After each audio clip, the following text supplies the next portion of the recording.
The moment something engages in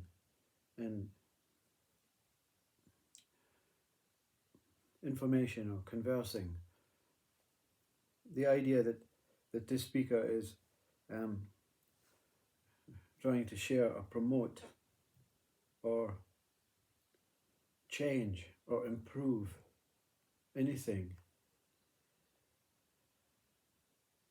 is that moment when mind sits up in class and says, "Oh, here I go. I as I is about to get something here, or I is not about to get something here." This moment is a moment of the dreaming about itself, dreaming about its aspirations, dreaming about its possibilities, dreaming about it becoming true or real. But the moment before any mind is active is truth. But the mind cannot be convinced of that until the mind experiences its own annihilation, its own dissolution. Not totally, but enough for it to say, "Oh, I forgot. I'm here representing something. I'm here representing something, and the speaker or the form that is experiencing this, I am here to be representing something, appears to be speaking about itself, and that this mind knows that it's representing something very close to itself. The ego undeniably thinks it knows. I am representing myself. That mind before identification, information, programming, conditioned ways isn't sure about that. It knows that the mind is an incredibly important aspect for it to be here in whatever state we want to believe we are here in or as. But this talk is nonsense to the ego mind. It's a waste of ego's valuable time to continue to plow and dig through archives of past and future possibilities. The ego wants to dig a hole right through the center of the earth, and it won't stop when it gets to the center. It'll come out the other side and say, "My God, I started here. I started on the surface. I went to the center, and I stupidly carried on, and now I'm back on the surface again." That's ego.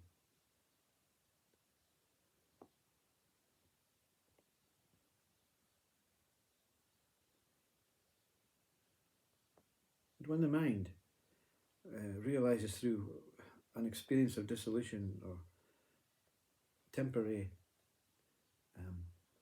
cessation, it realizes that there's no center, there's no surface. Because when you say center and surface, you make a division out of a individual thing, whether it's a planet or a body, whether it's a mountain, the cloud that moves, breaks up. It cannot be defined. Even in a painting, even in a easel outside, beautiful cloud, I want to paint it. Within a nanosecond, the cloud has changed. It's not the same cloud. So we try and freeze things. And it's in the freezing that truth lies. It's in the moment you realize that the cloud is moving. There's nothing I can do about it. That something gives way. And the pure mind and ego look at each other and say, why can't we get on? Why can't we just accept that we are temporary?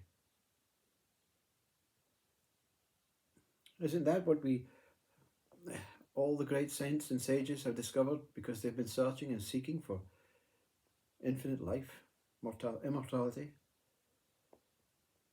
And that's what we are. Immortality, seeking for ourselves as immortality. It's like the tongue seeking its reason for being a tongue. It's to taste, to talk. But talking and tasting are outcomes of what the tongue does and is.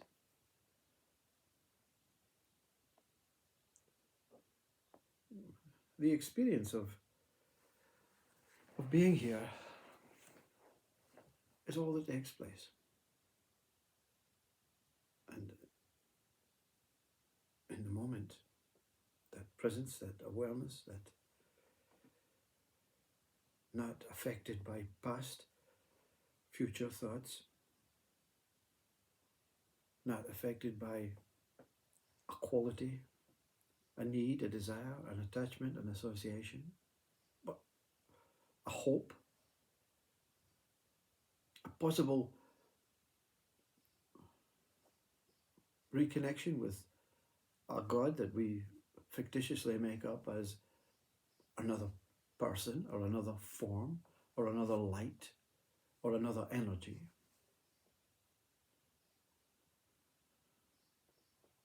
In that moment, there is incredible peace.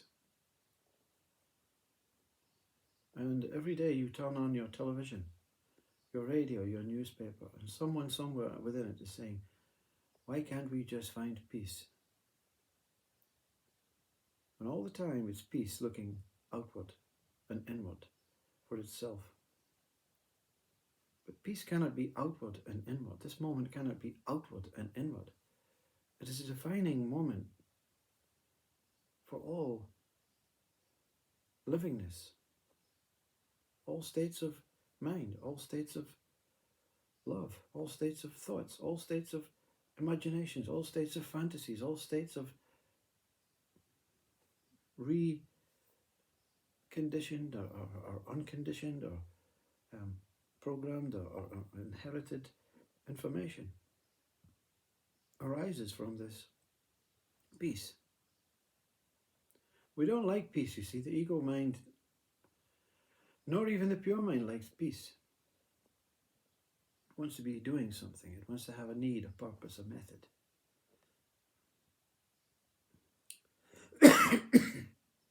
And of course, the speaker is not here to make a judgment on whether that's good or bad, because it is that what it is. If the speaker finds itself sitting speaking about something that it knows nothing about, or something that it thinks it knows something about, something is taking place for whatever reason. It makes no sense. It makes no difference to the quality of the life, that momentary, pure life. We're coming and going sensations. But as Babaji says, I never comes and I never goes. What is this I? What is this axis, this anchor that keeps the seesaw moving up and down? Who is I? What is I? Where is I? Can I be seen? Where is I looking from? And as what? All questions where no answers come, but the answer itself destroys the question, and therefore there's no need to ask anything else. We can fictitiously pretend that we're asking about people's names, but we're not interested in their names. Well, in our today's society, only statistics and names are far more important than the people, the humane kindness and emotional, sensory connection to each other. We're not interested in that anymore, but that's all we're supposed to be interested in. We're interested in statistics, numbers, identifications. How can we know where everyone is? Doesn't have to be for a bad thing, it could be for a good thing. I want to sell people the most beautiful, beautiful medication that's going to keep them all alive for 200 years. How can I find them? Yeah. So you have to go looking and searching and creating identifications and ways of communication. But the greatest medication is this present moment. It won't give the body an elongated life, but the quality and that meaningful, mindful reason for being here is unaffected. We create effects, and that effect has an effect on our planet, on our body. And then we try and realize this effects that we're creating has having a very bad effect.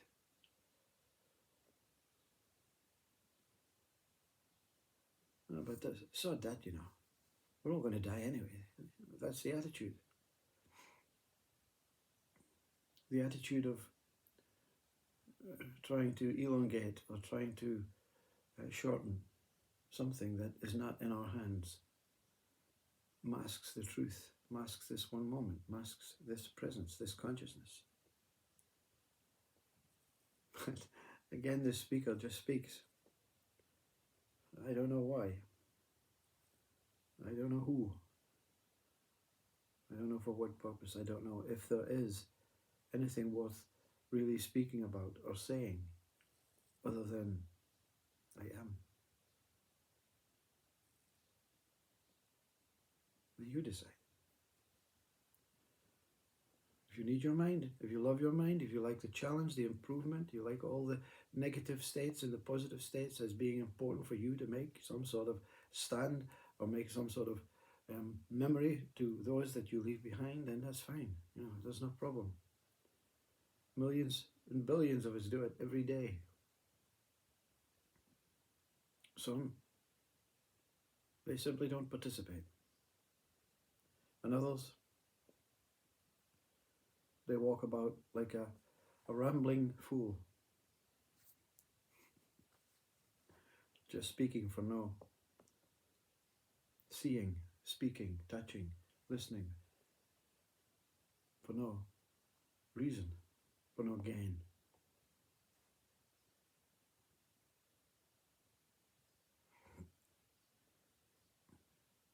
Have a good day. That's all I wanted to say.